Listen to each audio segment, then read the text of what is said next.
আজকে আমি হচ্ছে চারঘাট মিলন মন্দির বিদ্যাপীঠে হচ্ছে গোবরডাঙ্গা নাট্য সংস্থার 3 দিন ব্যাপী একটা কালচার প্রোগ্রাম ছিল। সেই প্রোগ্রামে মানে আসতে পেরে আমার খুবই ভালো লাগছে, কারণ ছেলে মেয়েদের মধ্যে এই প্রোগ্রামের মূল উদ্দেশ্য ছিল ছেলে মেয়েদের মধ্যে সচেতনতা বোধটা বাড়ানো। সেইটা তাদের হচ্ছে নাটকের মধ্যে দিয়ে, অভিনয়ের মধ্যে দিয়ে তারা কিন্তু সেই সেটা কিন্তু ফুটিয়ে তুলেছে। এবং সর্বোপরি আমি একটা কথা বলতে চাই যে তরুণ যে প্রজন্ম, এই প্রজন্ম যে হচ্ছে অনেকটাই কিন্তু দেখা যাচ্ছে মোবাইলমুখী।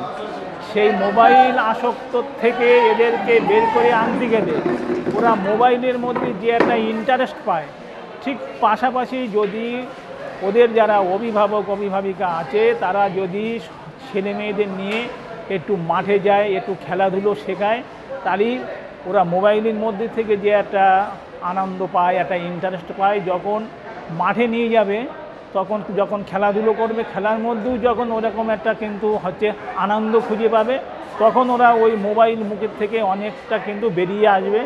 সেইখানে হচ্ছে মা বাবার হচ্ছে মুখ্য ভূমিকা পালন করতে হবে। আর হচ্ছে মা বাবাকেও হচ্ছে কি বলবো যে হচ্ছে মিষ্টি খেয়েও না, কিন্তু মা যদি মিষ্টি খায় তাহলে ছেলে কি মার কথা শোনে? পক্ষান্তরে এটাই আমি বলতে চাচ্ছি যে যারা অভিভাবক অভিভাবিকারা আছে ছেলেপিলের সামনে তাদেরও একটু হচ্ছে মোবাইলটা ইউজ করা প্রয়োজনের হচ্ছে অতিরিক্ত যেন না করে, কারণ ছেলেপিলেরা কিন্তু হচ্ছে দেখে শেখে। সেই জায়গায় মা বাবার ফোন অবশ্যই তারা ইউজ করবে, কিন্তু প্রয়োজনের মাত্রার অতিরিক্ত অনেক অভিভাবক অভিভাবিকারা এটা করে ফেলে।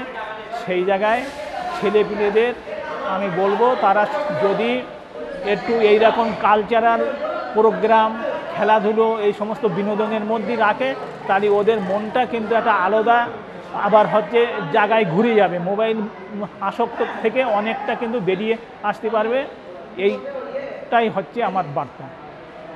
আপনার নাম? আমার নাম ইসমাইল সর্দার, ইন্টারন্যাশনাল লেভেলের হচ্ছে অ্যাথলিট এবং বর্তমান হচ্ছে এসিএবির হচ্ছে কিন্তু কনভেনার।